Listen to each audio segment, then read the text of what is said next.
起初我总能听到隔壁传来断断续续的哭声，直到我透过墙上的小洞看去。刚毕业的我租了一间公寓，公寓的设施十分陈旧，用木板隔断的墙面隔音效果非常差，但好在价格便宜又离公司比较近，我咬咬牙便住了下来。由于大家上班的时间都差不多，邻居之间总是抬头不见低头见。可奇怪的是，我从没见过我左边的租户，但晚上我却总能听到隔壁传来断断续续的哭声，这哭声很瘆人，穿透墙面传入我的耳朵。好在我从小胆子就大，倒也没有害怕，只是有些无奈，毕竟总会吵得我休息不好。隔天一早，等电梯时刚好碰到右边的邻居，我便问起隔壁住的什么人，他突然神色慌张起来，眉头紧皱。你问这干嘛？随后我把昨晚发生的事情告诉了他。我也不清楚。说完，他便阴沉着脸走了。莫名其妙，这是怎么了？看到他的反应，我不免觉得疑惑，他好像知道什么。这种疑惑也一直持续到下班回家。就在我快要睡着的时候，又响起了那个断断续续的哭声。我几日的愤懑也终于爆发了，用手哐哐敲着隔壁的墙。喂，你安静点吧，你不睡觉，别人还要睡觉呢。但隔壁邻居似乎没有听到，仍然发出断断续续的哭声。发泄一通后，我也逐渐冷静了下来，分析着是不是隔壁住户遇到了什么难事，才会每晚哭个不停。突然，我发现墙壁上有个小洞，这个食指大小的小洞似乎是被白蚁啃出来的。一想到隔壁那个从没见过的神秘邻居，我就按耐不住好奇，于是我悄悄凑上这个小洞，往里看去，只见一个穿着白色裙子的女孩正背对着我轻轻啜泣着。我碎碎念道：哭得这么伤心，这是被情所伤了。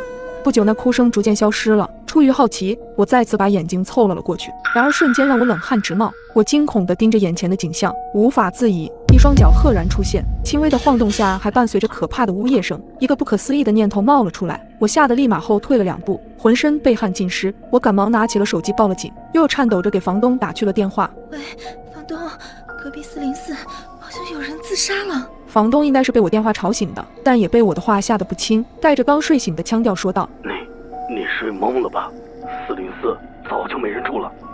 什么？听到这，我身体不自主地颤抖起来，贴紧墙壁，眼睛死死地盯着面前的小洞，生怕下一刻会有东西突然钻出来，一咬牙就夺门而逃。不久，警察和房东就赶了过来。当打开门的那一瞬间，我吓得尖叫一声，因为隔壁的房间确实没有人，厚厚的灰尘根本不像我刚刚看见的场景一样。房东再次强调，一定是我睡懵了，看错了。次日一早，我赶忙找了新房子搬了家，而之后我再也没听到过这种声音。事情慢慢淡了，直到有一天，一则微信消息再次勾起了我这段回忆，是当时住在我右边的邻居，他告诉我他也搬出来了。你那隔壁房间，我听说之前有个女孩子上吊自杀了，从那之后再也没人住过。我看着这条消息，久久回不过神。我正被困在地铁里，眼睁睁看着肮脏的雨水从舱门渗进来，耳边充斥着绝望的尖叫声，水势蔓延的比想象中要快，而我眼中满是惊恐。公司小群里又活跃了起来。你们听说今天会有大雨吗？真的吗？我没带伞。SB 老板晚上不会又要我们临时开会吧？好想早点回家。+1+1，同事们纷纷应和。我抬头看了看外面阴沉沉的天气，总觉得心里有一丝沉甸甸的。果不其然，没过多久，窗外突然下起了暴雨。这雨应该不会下很久吧？暴雨吗？应该很快就停了也好，至少不会那么热了。群里又开始一阵吐槽，由于台风天气，今日批准提前下班，请各位同仁注意出行安全。是行政发来的信息，他居然还贴心的艾特了所有人，我们全都喜出望外。办公室里传来一阵欢呼，然而事情比预想的复杂。我和同事从办公室出来时，才知道电梯已经停运了，于是我们只能走步梯下楼。当我们来到门口时，才发现门外的积水已经到膝盖了。怎么办？我们硬着头皮过去吧。身旁的男同事说着，便一脚踏了进去。我望着眼前的积水，将一只脚踏了进去，一阵冰凉的触感袭来，我皱了皱眉，还是把脚缩了回来，因为我今天穿的是短裤，浑浊的积水不免让我有些害怕。最终我放弃了，选择暂时留在大楼里，静观其变，在心里默默祈祷着这场暴雨快点过去。然而我独自等待了1个多小时，也没能如愿，暴雨仍在继续。我回头看了看漆黑的大楼，整栋大楼现在已经断电了，要我一个人在大楼里面待着，想想都害怕。于是我别无选择，只能硬着头皮一脚踏进了淹没小腿的雨水中，艰难地往地铁站走着。我小心翼翼的，生怕一脚踩空，直到看到了地铁站的指示灯，这才终于松了口气。因为地铁站还在正常运行，就在地铁进站的那一刻，我把它当做了希望的列车。随着地铁门关闭，我的心也跟着放松下来。车内的人并不多，大家都浑身湿漉漉的，拿着雨伞，低头还在刷着手机。我随即找到角落的位置坐了下来。然而就在前往下一站的途中，地铁忽然间停了下来，不久车厢里便响起了广播：尊敬的乘客，车体出现轻微故障，正在排查，客不要惊慌。但没过多久，我听到一声惊呼：我操！车厢里怎么进水了？顺着声音来源看去，我就看到有细小的水流正通过地铁渗进车厢，还好水量不太大，但我的心里依然很慌，怎么办？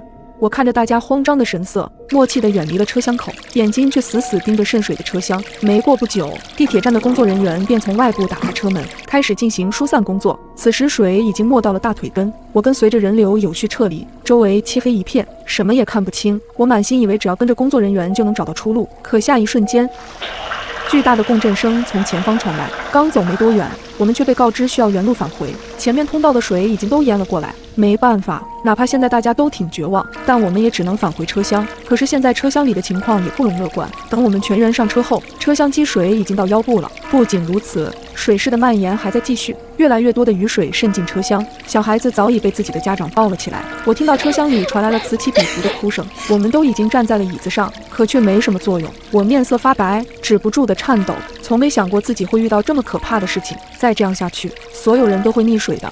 突然，不远处传来一声惊呼：啊！有人晕倒了！我正被困在地铁里，眼睁睁看着肮脏的雨水从舱门渗进来，耳边充斥着绝望的尖叫声，水势蔓延的比想象中还要快。有人晕倒了！顺着声音看去，一个瘦小的女孩正艰难地拽着身旁的老人，尽她所能地把老人的口鼻露出水面。旁边人见状，赶忙也游了过去。水依旧在蔓延，当水漫到胸口时，大家都开始慌了。此刻我终于意识到，原来最恐怖的不是水慢慢高涨的那种无力感，而是车厢里的空气越来越少，好多人都出现了呼吸困难的症状。突然，耳边传来一阵呼喊声：“快砸窗！”话音刚落，周围纷纷出声：“不能砸呀！你一砸，窗外的水灌进来，情况会更糟的。”可是不砸的话，大家都活不下来。说着扑通一声，有人就潜入了水下，似乎想把椅子下的灭火器拿上来。可是他前前后后往水底试了几次，都没能成功。着急之下，只看到他拿着一把雨伞疯狂地砸着窗户，可雨伞又怎么能把窗户砸坏呢？眼见着他体力不支，脸冲着车顶，只露出嘴巴和鼻子呼气。旁边的一个高个子大哥一直用手帮他顶住头，不让他头沉到水里面。这时候其实大家已经很绝望了，车厢里此起彼伏的都是那种大口大口的喘气声，很多人都已经因为缺氧迷迷糊糊了，就靠着最后一点求生的信念在撑着。这时候我听到有人在打电话，好像在跟家里人交代自己的银行卡号，这在我听来就像是遗言。受到他的感染，越来越多的人拿起手机，于是我心想是不是应该也打个电话，可一时之间我不知道该打给谁。我捏紧手机，感觉眼前浮现了很多往事，此刻有太多的话都说不出口。最终我给妈妈发去了一条信息：妈妈，我好像快不行了，你要照顾好自己。只有这么简单的一句话，仿佛承载了我所有的情绪。眼看着信息发出去的那一刻，我如释重负，在心里松了一口气，闭上眼睛，不再去看手机，努力地调整着呼吸的节奏。可是头晕恶心的感觉还是逐步侵袭着我的神经。手机的铃声让我清醒了片刻，是妈妈打来的电话。电话那头传来了妈妈哽咽的声音：小爱，闺女，消防队已经在想办法了，你要坚持住，你要坚持住。可现在的我已经很虚弱了，几乎无法呼吸。一阵砸窗户的声音响起，车厢外面突然出现了一束光亮，是救援队，救援队来了！只见外面的救援人员击打着车窗，一声声的充满希望。玻璃裂出了一个窟窿，氧气涌了进来。有人把缺氧的人先拖到窗口，让他们能吸上空气。接着，越来越多的车窗被攻破，外面的空气涌入车内。我感受到自己的意识正在逐渐回归，生命的气息正在重新燃起，水位慢慢下降。车厢里仿佛有一股暖流在传递，越来越多的人们开始相互鼓励：大家都别慌，把晕倒的人先转移。有人开始主动帮忙疏散，注意搀扶好老人和孕妇。随着人群中的一声声建议，大家很自觉地让开一条道，救援人员搀扶着老人逐步离开。接着又有人喊：接下来让女人先走吧。此时车厢里的所有的男士都站在了两侧，我自然是跟在了女人的队伍里，可我还是有些头晕，走起路来昏昏沉沉的。而这时旁边不管男生女生都会说一句：你靠着我就可以。当我终于从那犹如地狱一般的车厢中逃出来时，我甚至有些恍惚，站在原地驻足了很久。身旁被搀扶着的人们个个脸色苍白，但却面带微笑。但是我也看到有人躺在担架上，我知道那是没能坚持到最后的人。是啊，有那么一瞬，我也距离死亡那么近。如果那天晚上我没有正巧碰到这个外卖小哥，那我可能就遇害了。2天前，我想去取落在闺蜜家的包包，包包就在电视旁边的架子上。手机那头，闺蜜的声音明朗：我今天加班，你先过去吧。反正你手上有我家的备用钥匙，3楼307。放心，你家门牌号我记得比我家都熟了。挂断了电话，起身前往了闺蜜家。刚到门口，正准备掏出钥匙开门，突然听到里面窸窸窣窣的声音，我感到奇怪，动作停了下来。小美已经回来了吗？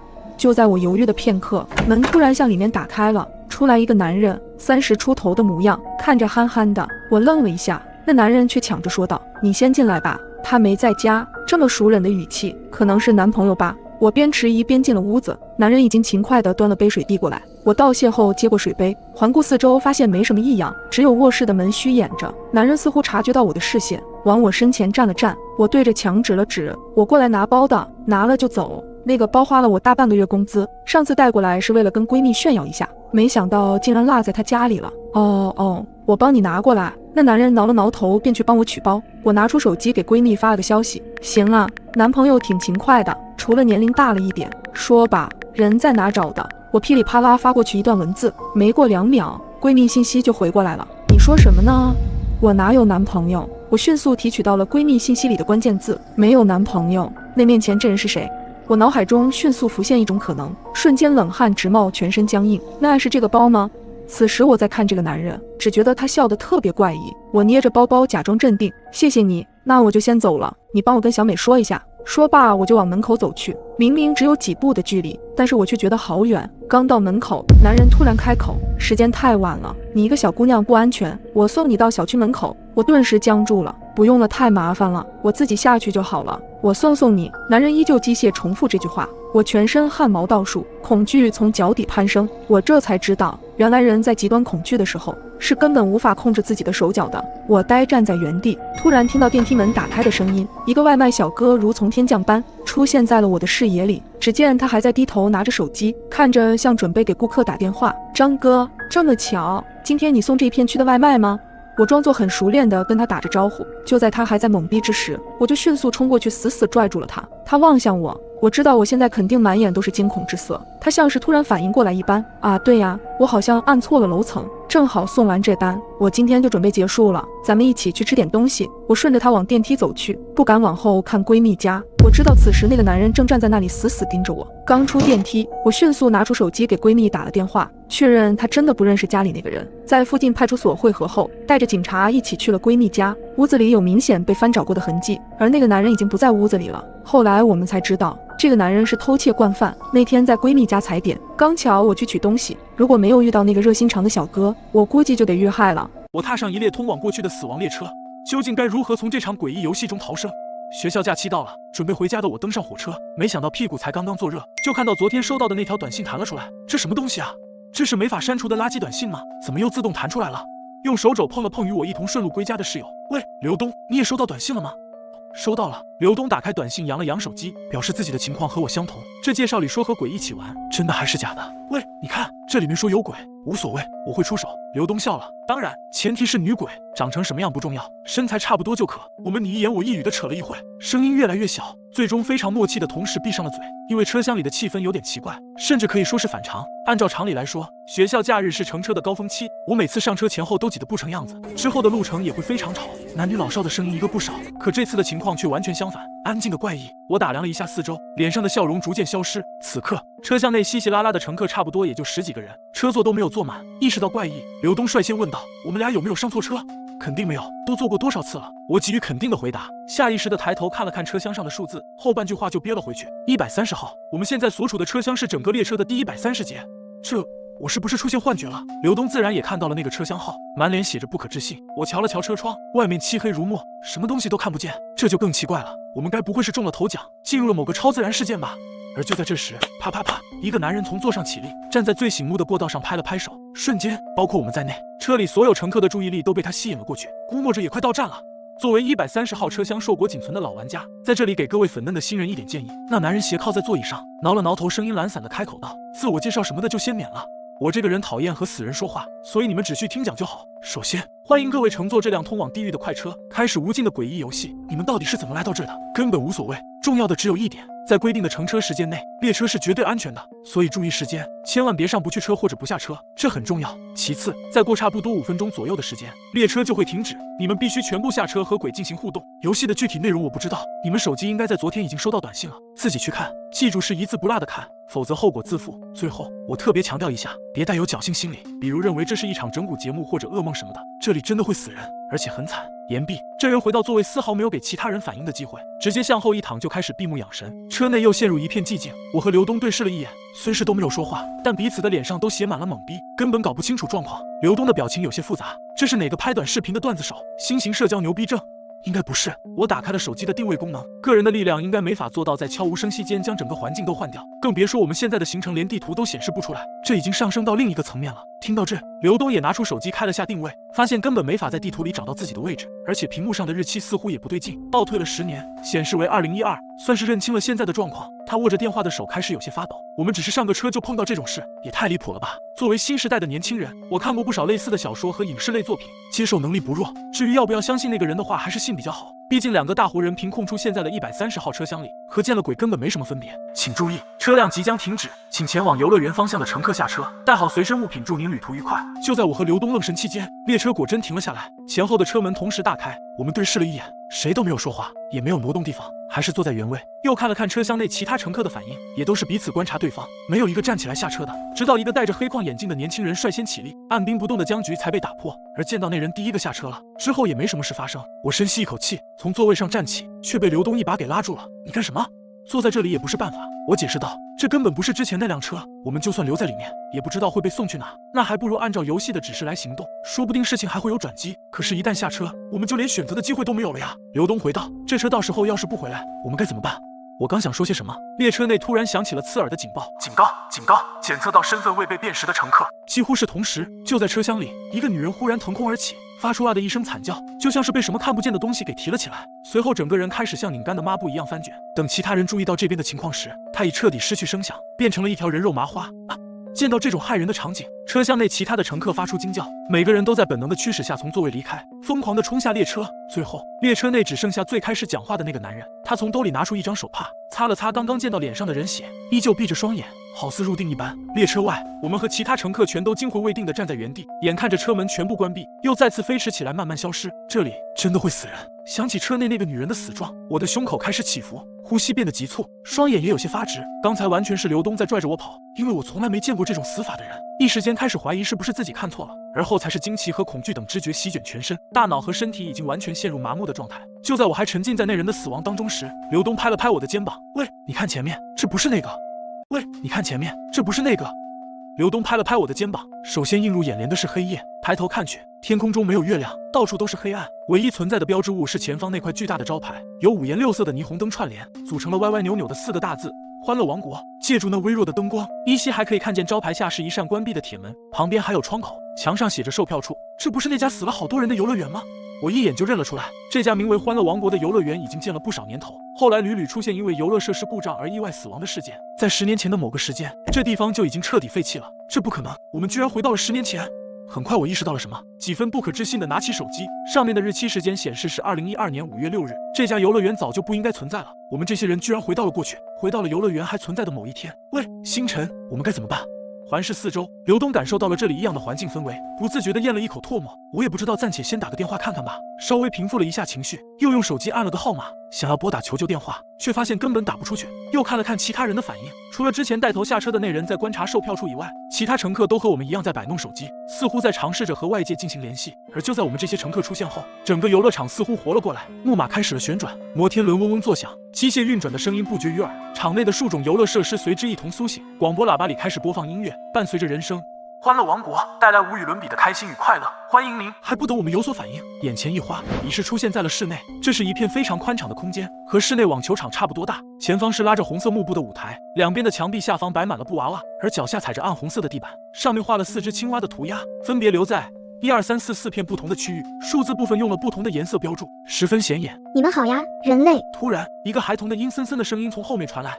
嘿嘿，一起来玩吧！循声看过去，却是吓了一跳。声音的来源是一个身材瘦弱的女孩，是真正意义上的骨瘦如柴，皮包骨头，身上穿着脏兮兮的连衣裙，她的双眼是2粒纽扣，代替了眼珠的存在。鬼呀！见到他的尊容，人群中有几个胆子小的乘客当下腿就软了，一屁股坐在地上。一起来玩吧，我已经迫不及待了，赶紧开始吧。而那个女孩，或者说是鬼，僵硬的笑着，嘴边淌出的口水滴到了裙子上。我来告诉你们规则，然后大家一起玩啊！嘿，鬼擦了擦嘴边的口水，讲述了游戏内容。游戏的名称为抓青蛙，人类扮演青蛙，鬼来抓。共有3条游戏规则。规则1：整局游戏在限定的地界内进行，也就是4个画有青蛙图案的所在地，被称为池塘，所有青蛙都不允许离开由1、2、3、4组成的池塘区域。规则2：青蛙在鬼唱歌时可以进行跳跃。规则3：鬼每次只在一个地点内抓一只青蛙，猜猜他会选择哪个池塘？等他说完游戏的规则后，没有人感觉到一点童趣，反而是一股凉意涌上心头。我们现在是青蛙，那么被抓后会发生什么？还不等众人有所反应，鬼女孩的声调突然变高，似乎兴奋了起来。那我们现在就开始玩吧。嘿，是岸上的青蛙吗？她的歌喉沙哑，像是坏掉的收音机，唱着不明所以的句子。而就在第一个句子的尾音结束时，鬼女孩那2粒纽扣的眼睛一转，看向了我所在的方向。嘿嘿，我要抓青蛙啦！深夜我刷视频，在评论区跟人吵起来，我打了一大段话骂了个爽后，对方却不说话了。他沉默半晌，缓缓打出一句话：嘿嘿，我现在就去杀了你。我刚想笑，微信却突然弹出一个完全陌生的头像，他发来的消息竟然是我家的地址定位，我的心咯噔一下，连忙回复：神经病，你他妈谁啊？对方却不再理睬我，我盯着手机许久不见回复，心情稍微平缓了一点，应该是巧合吧，也许只是发错人了而已。但突然收到陌生人发来的定位，居然还是自己的住址，属实让我心里有些发毛。一片漆黑的头像，没有备注，网名是一个骷髅头的表情，怪瘆人的。回忆许久，我怎么都想不起来这人到底是谁，直接删了算了，按下确定键。我端起手机继续刷视频，刚点进一个美女的直播间，屏幕上方又弹出微信消息，我点进去一看，心里顿时一惊，又是这个熟悉的黑色头像。他发来了一张照片，照片里是空无一人的公交车厢，没有开灯，黑乎乎的，只有正前方的 LED 滚动灯牌散发着微弱的红色光芒。我的目光瞬间被灯牌上的滚动字吸引住了。303路夜班，南江绿湖公园紫荆花苑小区。这趟夜班车的终点站正是我所居住的小区。什么意思？他要来我这里？我不是明明已经把他删掉了吗？心跳加速，我感到事情的不对。这时我的余光注意到一处细节，照片的右下角露出了拍照者的半截手，虽然光线很暗，但依然能依稀辨认出有个长条形的东西被他握在手里。下一秒看清后，我后背冒出了冷汗，那是一把刀。我去你大爷的！你他妈谁啊？你到底想干嘛？我吼着脏话，连文字带语音发出去好几条，对方却再次沉默。等了半天不见回复，我坐不住了，从被窝里爬起来，拨开窗台边的窗帘，朝楼下看了一眼。寂静的夜间马路，只有昏暗的路灯，别说是公交车了，连个人影都没有。我觉得自己有些神经质，对方仅用一张黑漆巴糊的照片就把我吓成这样，实在是太蠢了。可心里却抑制不住地恐慌起来，迈步钻进厨房，我从厨具架上拿下一把菜刀，口中振振有词道：你要真敢来，老子就叫你知道什么叫有去无回，谁怕谁。就像听到我的话一样，手机叮咚一响，铃声弹出消息，又是这个黑色头像。他再次发来一张照片，仍然是那个昏暗的公交车厢，镜头正对着滚动字灯牌，再有3站就到紫荆花苑了。他离我越来越近了，妈的，还真是个疯子！我的心猛地吊起来，2步窜到客厅，把大门反锁上，然后拿出手机直接拨通了报警电话。喂，警察吗？我要报警，有人要杀我，他在来的路上了，手里还拿着一把刀。这种情况我们算作恐吓威胁处理，你关紧门窗，保护好自身安全。如果他真的来了，我们会出警对其抓捕。听筒里接警员沉稳的声音，慢慢抚平了我内心的恐慌。随后，接警员记录下来我的所在地址，并让我添加安警官的微信，把嫌疑人恐吓威胁的聊天记录发给他，以作证据。小兄弟不要怕，他要是真敢来，我们5分钟之内就会赶到。添加了安警官的微信后，我第一时间就把黑头像发我的消息全部转发过去，包括他本人的微信号，总共就是这些，麻烦安警官了。几秒后，对方却发来几个问号，并说你什么都没发呀？啊！我的呼吸变得急促，连忙又截了几张图，转发了他的所有消息过去。可安警官的回复让我坠入了绝望，我什么都没收到，微信号也查无此人，什么情况？为什么和他有关的消息和截图都没办法发送给别人？我反复试了好几次，每次都是一样。安警官发来他那边的界面截图，确实只有我的对话气泡，就好有一张无形的网，把黑色头像有关的信息全部过滤隔绝了。如果说刚刚只是害怕被杀，那么现在已经变成对超自然情况的恐惧了。妈的，他到底是什么东西？不仅删都删不掉，连截图都发不出去。我的睡衣被冷汗浸湿，止不住的给安警官发送消息，想说明现在奇怪的情况。别怕，应该是网络原因，你做好个人防范，把门窗关紧，有动静直接报警。输入框里的文字打了又删，我思考良久，尽可能让我冷静下来。叮咚，突兀的消息声在寂静的深夜里无比刺耳，指尖微微发抖，很可能又是那个人发来的。我甚至不太敢看了。果然，点进去依然是一张照片，图中的场景不再是公交车，而是变成了一栋楼房，拍摄角度正对着单元大门，门玻璃上映现出一个模糊而黑暗的影子。这栋楼我再熟悉不过了，因为这就是我所居住的单元楼。没想到这疯子这么快就到了，下一秒他发来一句话：嘿嘿，我来杀你了。如果你在评论区跟人吵起来，而那个人半夜来找你，扬言要杀了你，你会怎么办？这疯子这么快就到了，下一秒他发来一句话：嘿嘿，我来杀你了。无法呼吸的我拼命抑制住狂跳的心，裹紧被子僵直的坐在床上，眼睛紧盯着手机。黑色头像发来消息：我在楼下了。紧接着他又说：我在电梯里了。2分钟后他发来新消息：我在走廊里了。韩毅彻骨，我不禁开始发抖，心脏几乎蹦出胸腔。1分钟后，消息再次弹出，我在门口了。我猛地坐直，透过虚掩着的卧室门看向客厅，不远处就是防盗门，静静伫立在黑暗之中。在它之外正站着一个可怕的疯子。我怎么也想不到自己会因为在评论区骂人而招惹上这种事，现在真是无比后悔。如果时间能回到2个小时前，我一定做一个温和有礼的短视频用户。敲门声骤然响起，我一个机灵强忍住恐惧走下床，手中紧握着刚从厨房拿的菜刀，手心里沾满了凉汗，悄悄抵至门口。我慢慢把眼睛贴到猫眼上，向外望去，赫然看见门外站着个人，他低垂着头，五官藏在帽檐的阴影里，看不清脸。他穿了件全黑色的塑料雨衣，把主要的面部特征遮挡得严严实实。我盯着他，紧咬嘴唇，不敢大声呼气。这个要杀我的疯子，仅与我有一门之隔。急促震耳的敲门声一下下撞击着我紧绷的神经，猫眼里他越凑越近，然后猛地将眼睛贴上来，一只布满血丝的眼珠占据了整个猫眼，他直勾勾的与我隔着猫眼对视，似乎能看到我一样。我擦！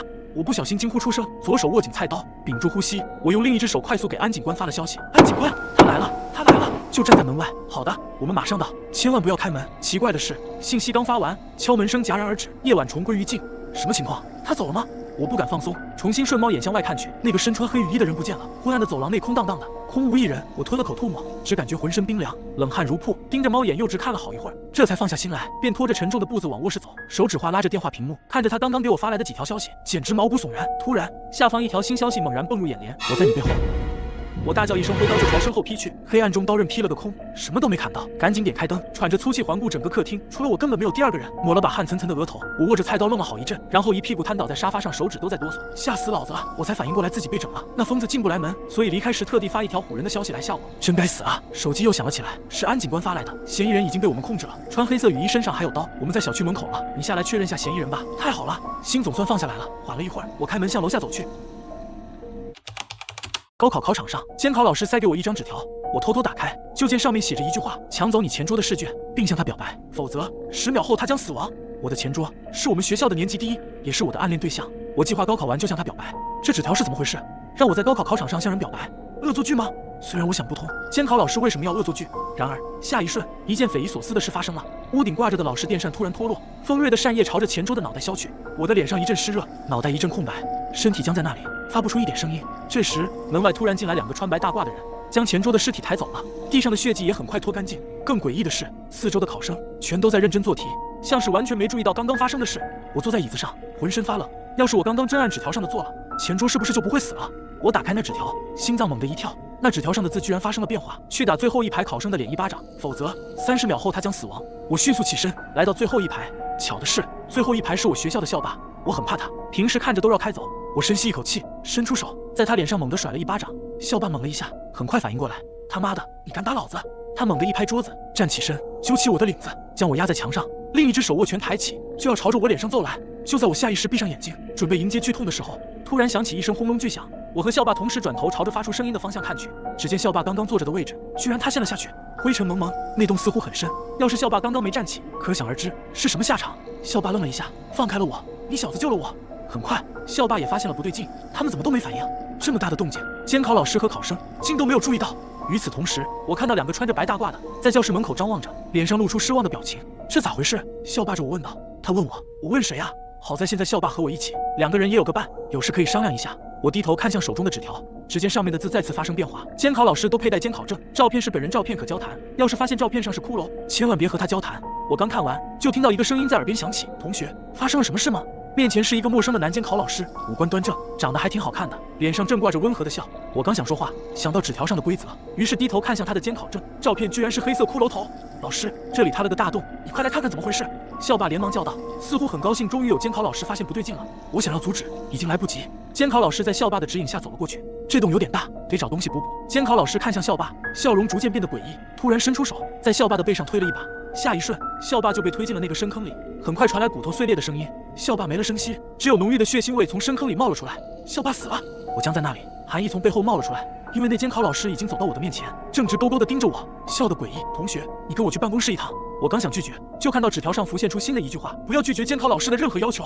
从刚刚发生的事可以看出，这纸条上的话就是规则，不遵守规则就会死。我看着面前诡异的监考老师，下意识地吞咽了一口口水。你想拒绝我？监考老师停下脚步，转头看向我，眼神里闪耀着兴奋。我没说话，跟了上去。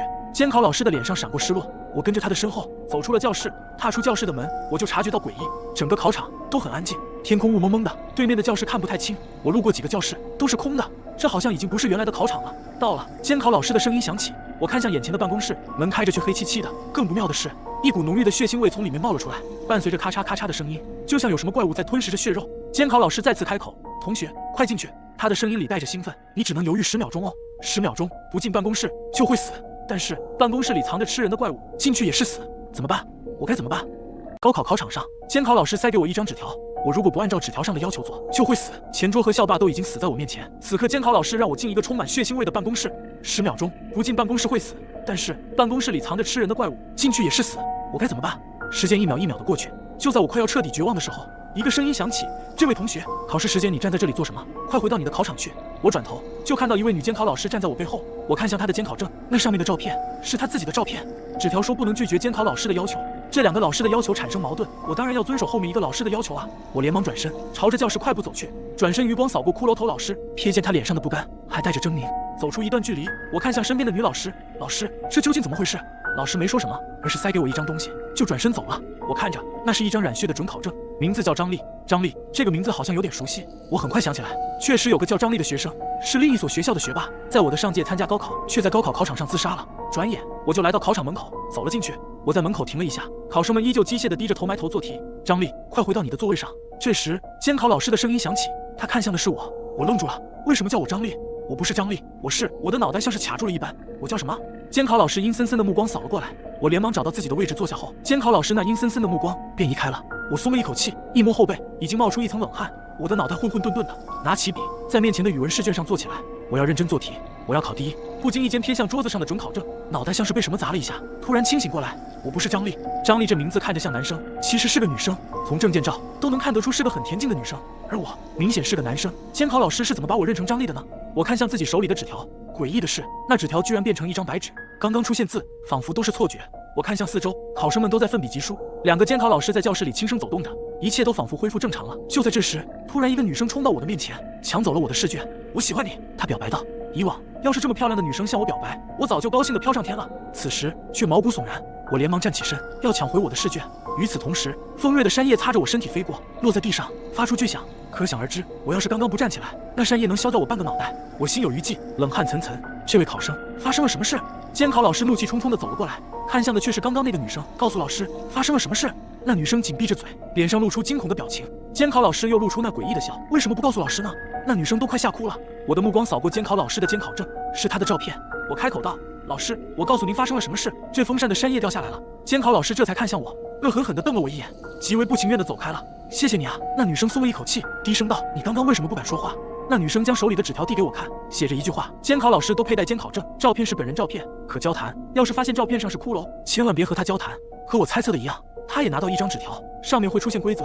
那监考老师的照片是骷髅头，他低声道。我心中更加疑惑了，我上一次看到的也是骷髅头，这一次为什么变成了他的照片？我和那女生低声聊着天，其他人依旧在奋笔疾书，监考老师也像完全没注意到一般。女生叫舒然，也和我一样的遭遇。监考老师突然塞给她一张纸条，之后就发生了诡异的事。我们都是可怜的受害者，这种情况下只能合作，才能找出出路。我和她共享了信息，张丽是死人，死人不受纸条上的规则束缚。舒然确实很聪明，很快找到问题的关键。我拿到张丽的准考证，在老师和同学眼里就成了张丽，纸条上的字消失了，没有规则在束缚我。但是这也不是什么好事，我总不能一直在这诡异的世界以一个死人的身份活着。我之前经常玩剧本杀，我觉得突破点就在张丽身上。舒然继续道，突破点在张丽身上，张丽的自杀没这么简单，说不定只要挖掘出真相就能出去了。我心里也燃起了希望，最可怕的是未知，有了努力的方向，也没那么彷徨不安了。问题是去哪里找寻真相呢？闺蜜告诉我，我老公要杀了我骗保险。晴晴，你听我说，你现在很危险，我没有和你开玩笑，你老公要杀你骗保，你快来我家。是刘静的声音，但是她说我老公要害我，这是不是有什么误会？我老公明明出差了，怎么会害我？但是刘静的话很急促，不像是骗我。我担心他，还是第一时间找了他。他带着我逃走了，我们躲在一个废弃工厂。他跟我说了很多，我的头一阵剧痛。我隐约想到了那件事，那是和尹九在一起的第2年，我被绑架了。绑匪没有提任何要求，只是把我囚禁了，让我听命于他。在这期间，我一直被蒙着双眼，到后来老公把我救出，我落下了怕光的病根。那之后很长一段时间，我的双眼都是模糊的。我多次提出分手，老公都拒绝了。他说他会娶我，保护我一辈子。这段记忆太久远了，模糊了许多细节，我的头更疼了。晴晴，你醒醒，是刘静在呼唤我。原来这一切都是梦。刘静，我的头好疼，你可不可以去帮我买点药？我故意把它支了出去，冷静地拿起手机，里面都是老公的未接来电。我回拨了电话，老公好像特别着急。小晴，你去哪里了？如果你和刘静在一起，一定要跑出来，小心刘静。突然，我听到了门锁的声音，刘静回来了。我挂断了电话，若无其事地躺在床上。我刚刚听到你在说话，是不是饮酒找你了？刘静表现得很慌张，说着她就要抢我的手机。没有，你听错了，刘静，我的眼睛好像看得更不清楚了，我好害怕。刘静见状，连忙安慰我。我利用这个机会，把手机一脚踢到了床下。对于我老公要杀我骗保，我一直持有怀疑态度。我老公是集团老板，他这么做对他有什么好处？而且刘静为什么会知道这件事？正当我思考这一切的时候，门外传来了一阵急促的敲门声。刘静蹑手蹑脚地走到门口，警觉地问了句：“谁？”小晴，是你吗？我是老公，快开门！门外传来了饮酒的声音。老公在门口用力敲门。小晴，你相信我，刘静要杀你，不信你听这个录音。门外传来了一阵滋啦滋啦的声音。我爱你，我看到你跟他在一起，我就极度的发狂，他都不干净了，你为什么还要跟他在一起？这个声音我再熟悉不过了，这是刘静的声音。小晴，你听到了吧？从始至终都是他自导自演的，他要杀了你。门外的饮酒有些歇斯底里。录音吗？我也有。随即我看到刘静从包里拿出了一支录音笔，等我杀了他，拿了他的保险金，公司就能东山再起，足足1000万。刘静一边擦着眼泪，一边对我说：“晴晴，我早就知道他在外面背着你搞外遇，所以我假意接近他，想要给你争取更多的证据。但是我没想到，他竟然会如此丧心病狂。”我止不住的全身发抖，这一切都太诡异了。一边是闺蜜，一边是老公，我究竟该相信谁？